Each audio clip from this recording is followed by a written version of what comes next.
Hello, welcome to my new blog Suparna and Aditya's blog. আজকে আমরা যাচ্ছি সন্দেশের মুন্ডনের জন্য কালকাজি মন্দিরে। তো ওখানে গিয়ে আমরা বাইরে থেকে ডালি কিনতে গিয়ে আমরা জানতে পেরেছি যে ওটা ঠাকুরের জন্য আলাদা দর্শনের লাইন, আর এদিকে হলো মুন্ডনের জন্য সেপারেট লাইন। তো সেটার জন্য পার্চি কাটতে হবে 1100 টাকা। তো আদিত্য গেছে পার্চি কাটার জন্য, কেটে আমরা ভিতরে ঢুকে গেছি। আমি বাইরে দাঁড়িয়েছিলাম সন্দেশকে নিয়ে। তো এখানে সন্দেশের মুন্ডন স্টার্ট হয়ে গেছে। সন্দেশের বাবা আদিত্য নিয়ে ওকে কোলে বসেছিল। প্ল্যানিং করে রেখেছিলাম আমরা আগের থেকে যে আজকে মোবাইল দেখাতে হবে, কারণ কিছু উপায় নেই, কারণ ও চুল কাটার সময় কী রিয়েক্ট করবে ভয়ে হয়েছিলাম। তো সেই জন্য মোবাইল খুলে আজকে বাধ্য হয়ে মোবাইল দেখাচ্ছি। তো অলমোস্ট ও কোনো কিছুতেই কাঁদেনি, পুরোটুকুতেই ও কোনো ডিস্টার্ব করেনি, কিচ্ছু হয়নি। ভয়ে ছিলাম।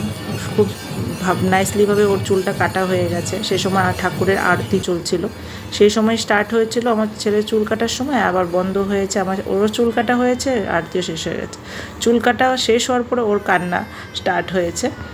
আদিত্য জিজ্ঞেস করে নিচ্ছিল কী কী করতে হবে। তো যাই হোক, মায়ের পায়ে আমরা চুলটা দিয়ে আমরা ঠাকুর দর্শন করে আমরা বেরিয়ে যাচ্ছি এখানে বাড়ির জন্য, কারণ ওকে গিয়ে আবার স্নান করাতে হবে। যদিও স্নান করে এসেছে, কিন্তু তথাপি আবার স্নান করে চুল কেটেছে যেহেতু স্নান করে দিলে বেটার হয়। তো গিয়ে আবার লাঞ্চ বানাতে হবে আমাকে। তো তাই আর বেশিক্ষণ সময় নষ্ট না করে আমরা গাড়ি বুক করে বেরিয়ে গেছি। তো গাড়িতে উঠে আবার সন্দেশের মুডটা খুব ভালো হয়ে গেছে। ও খুব খেলছে, লাফাচ্ছে, এদিক ওদিক দেখবে।